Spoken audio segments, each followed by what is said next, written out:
জান্নাতুল ফেরদৌস পিয়া একজন জনপ্রিয় মডেল এবং অভিনেত্রী। 2007 সালে মিস বাংলাদেশ প্রতিযোগিতায় বিজয়ী হন পিয়া। এরপর কর্মজীবন শুরু করেন র্যাম্প মডেলিংয়ের মাধ্যমে। ফ্যাশন মডেল হিসেবে তিনি খুব দ্রুতই পরিচিতি পান।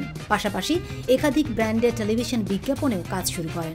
আন্তর্জাতিক প্রতিযোগিতাগুলোতেও তিনি নিজেকে খুব খোলামেলাভাবে উপস্থাপন করে সবার নজর কেড়েছেন। বিকিনি পরে হয়েছিলেন সমালোচিত। তবে সমালোচনার কোনো তোয়াক্কা না করেই তিনি নিজেকে প্রতিনিয়ত মেলে ধরেছেন আত্মবিশ্বাসের সাথে। 2012 সালে চোরাবালি চলচ্চিত্রে অভিনয়ের মধ্য দিয়ে চলচ্চিত্রে তার অভিষেক ঘটে।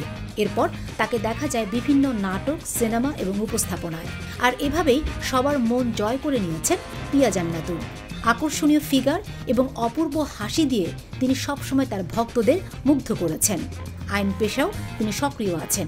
এ যেন বিউটি উইথ ব্রেনের এক সমন্বয়। তবে তার পেশাগত জীবন নিয়ে তিনি প্রায় সবসময় আলোচিত এবং সমালোচিত হয়েছেন নানা কারণে।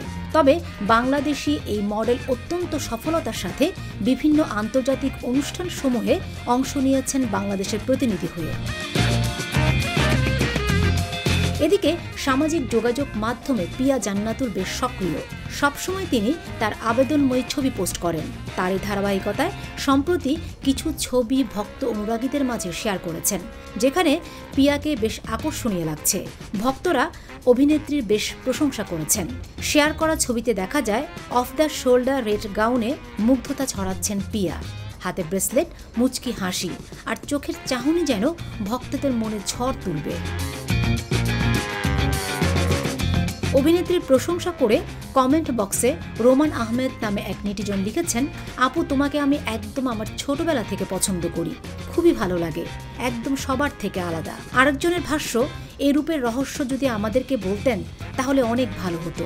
এমন সব ভালোবাসাময় কমেন্টসে ভরপুর পিয়ার ছবির নিচে।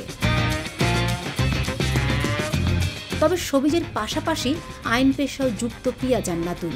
সুপ্রিম কোর্টের আইনজীবী তিনি।